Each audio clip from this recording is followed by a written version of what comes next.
This is a question that personally I also experienced, or maybe I don't know, suffered is the wrong word. So I had a doubt. So I just wanted Mm-hmm. to ask you what it is exactly, and that became a coincidence. It's not only me, but there are others around me also that they face such things. I don't know. They just use these words, existential crisis, and they just Mm-hmm. say that they don't feel there is a purpose in life, not in a like deadly way, but just when they sit Mm-hmm. around they just lose a purpose in life, like they don't have any purpose ahead, no goals, no aims, especially in this period of lockdown. I have Mm-hmm. heard this word a lot. So I just wanted to ask Right. you, what is exactly that? What is the the root of it? Mm-hmm. How does your mind work in this, or maybe the soul? Like, what I just wanted to know, what is the root of this whole thoughts that we get from the body? I understand we Right. don't do anything, so we are sometimes laid back, or sometimes we don't understand what to do. But this is a very big word, existential crisis. So I just wanted to know.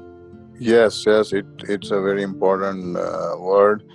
And so I guess not having purpose, goals, or aims, or a Yeah, mission in life, when that vacuum is there, then these thoughts are filled up in that vacuum, huh? yeah. What kind of a feeling?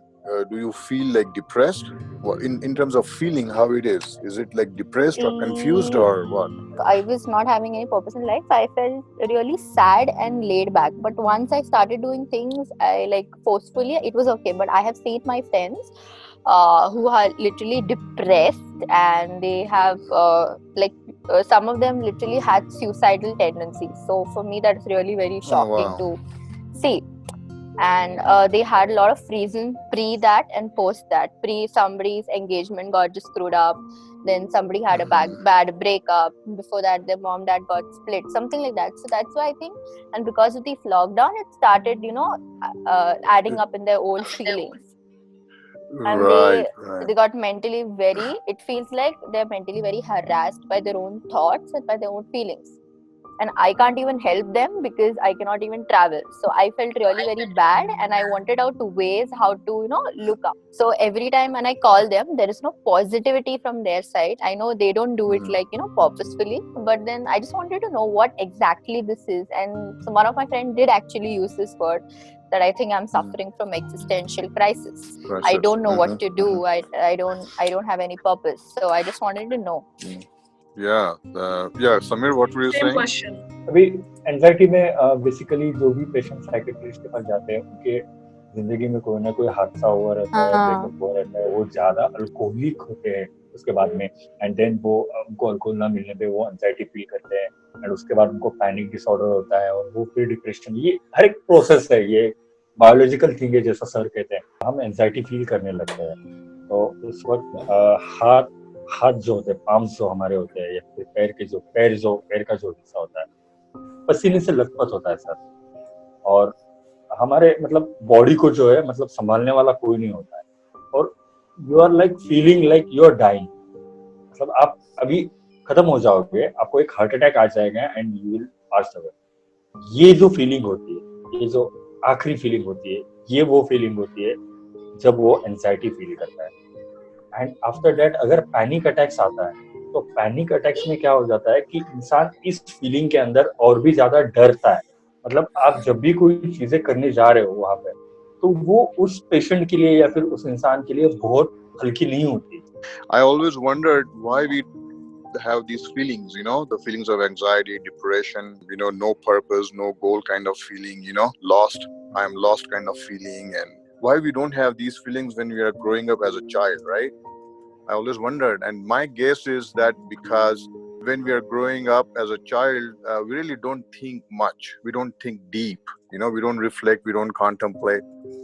And I'm guessing that these feelings of anxiety, depression, suicidal feelings could also actually, excluding suicidal feelings maybe, but anxiety, depression, and feeling of, who am I, what am I, identity crisis, existential crisis could be actually a good sign, We could look at it as a good sign, the sign that you are a thinker, a philosopher, not a child anymore, right? And because you see, I hope nobody is religious in this group, but I never see existential crisis issues in religious people. I've never seen existential crisis in children, right? Because you know, they the religious people are not deep thinkers, right? And again, no offense to if somebody is religious, because why they don't have any stress or any of these questions, deep thinking related questions, because they already know that after death they are going to Vrindavan or heaven, right? Like my Christian friends, they're always happy and never have any such problems. And because they know there's this certainty in their life, right? They know, okay, I'm going to God after death, and God will take care of my problems, and there's always somebody out there, right? I can hold the hand. Like a child growing up, you always held hand of a father or a mother, right? Like that religious mind thinks of somebody's there to protect me and all that stuff. And so what I'm trying to say is that whenever we have these existential crisis kind of questions or issues, it's actually a good sign. So we should first of all congratulate ourselves and not be afraid that there is depression or there is anxiety, but that there is this philosophical mindset, that there is this deep thinker in me that is awakening, and that first self-talk, this kind of positive self-talk, then opens up all kinds of avenues to overcome the crisis, break the norms, right? The norms about existential crisis and anxiety and depression, looking at it in a negative way. And we want to tell the world that we actually look at it as a positive thing, and once we realize that this is a good sign, then the mind opens up. It's ready for further reflection. And I think once we reflect upon our true nature, once we know who we really are, then all these questions go away. And in that book, which will be called Mahaspirit, we have all kinds of meditations. We call it contemplations, where it helps you realize who you are, your true nature. One of the contemplations is like looking at yourself, just contemplating on your nature, taking your attention to, let's say, the palm of your hand, right? And looking at your hand. Okay, this is a hand. It's temporal. I can see it and everything, right? And then closing your eyes and then imagining that your vision, your mental eye is like a microscope, right? Like a microscope. And then imagining looking at your hand again through the microscope, and what you see, right? You see muscles and bones and things like that, right? And then imagining that you're increasing the magnification on your lens of your microscope and looking deeper with more magnification. And then what you see, right? Through the muscles, you see cells. Underneath muscles, you got cells. And looking through the cells, what you see? You see mitochondria, and you see all kinds of cellular bodies, right? And as you go through deeper and deeper magnification of your microscope, you see, what do you see? You see the molecules of nitrogen, oxygen, hydrogen, potassium, sodium. And looking through those molecules, what do you see? You see electrons, protons, neutrons. And looking through that deeper, what do you see? You see quarks and bosons and gibsons and all those subatomic particles. And keep looking through those quarks and stuff. And what do you see? A bundle of energy. And so it's the limitation of your eye that makes you feel small or makes you feel limited or bound, right? But if you put on this highly magnified microscope, you actually see your real nature, your baseline, which is bundle of energy. And energy doesn't have any boundary to it. And it's all pervading. And so you are energy, and somebody next to you is also energy. So there's no separation there. It's just everything is one, and I'm energy, a bundle of energy. and I'm all connected, right? That unity consciousness, and just this feeling of that oneness, uh, unity consciousness, and that expands your consciousness, and you don't feel limited, you don't feel small. So this kind of contemplations is a great way to overcome identity crisis or anxiety crisis. So so using a microscope, you can understand your real nature. Similarly, using a telescope, so telescope gives you a bigger picture, microscope gives you a smaller picture, right? So look at the nature using a telescope. I mean, you are here on a little blue dot, we call Earth. But if you just put on a telescope on your mind's eye and look out, what do you see? You see the whole solar system, and then going beyond the solar system, what you see, your um, you know it's called near universe, right?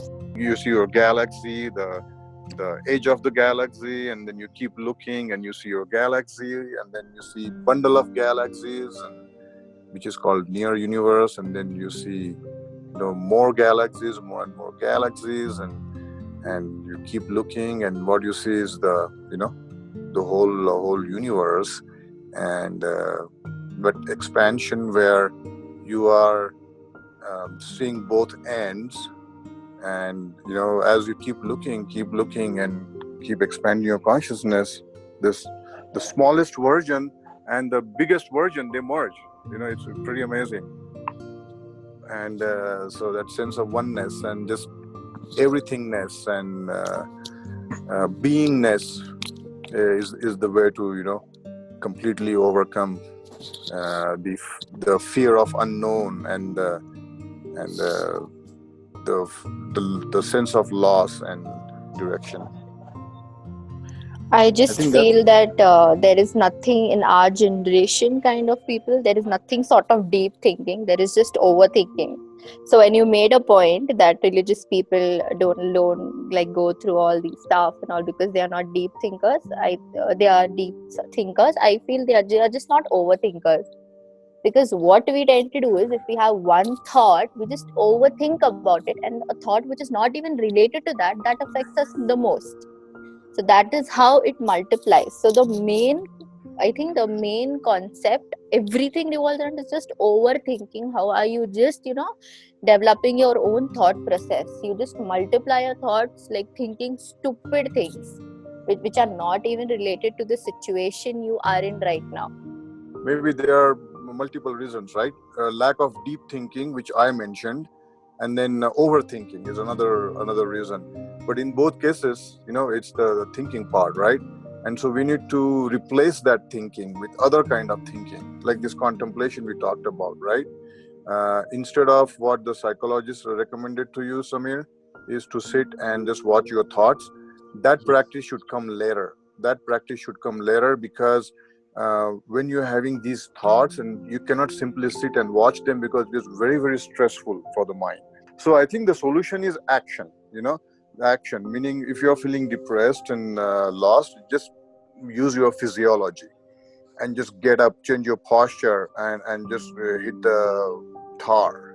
Just go jogging, go walk in the woods, Yes, just sir. get Yes. busy. Get busy with Yes. something. And once the heart is pumping and the physiology, the state of physiology changes, then the psychology changes, right? In fact, one of the videos we talk about using physiology to change the psychology. That's the bottom-up approach, or using psychology to change your physiology, the top-down approach, right? Even taking physical action is not an immediate solution, right? So Yes, sir. I'm suggesting maybe breathing. Why don't we use first step as breathing? So as soon as you have a sense of anxiety, depression, lack of self-identity, or existential crisis, or whatever those challenging feelings are, immediately take your attention to the breath, and just break the chain of thoughts with a breath. And breath is an awesome way to break the chain of thoughts, right? Because when you when you tie your mind to your breath, right, it doesn't wander around, right? It's not hijacked.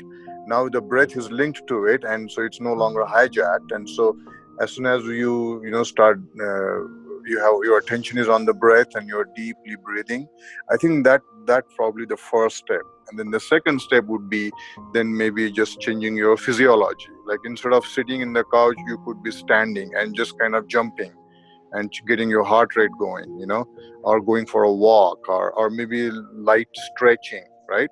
So beginning with breath, and then moving on to very light exercise, some physiological change that brings in power and increases your heartbeat, and then maybe going out for a walk or doing something strenuous, right? Like jogging, especially for me, works really great.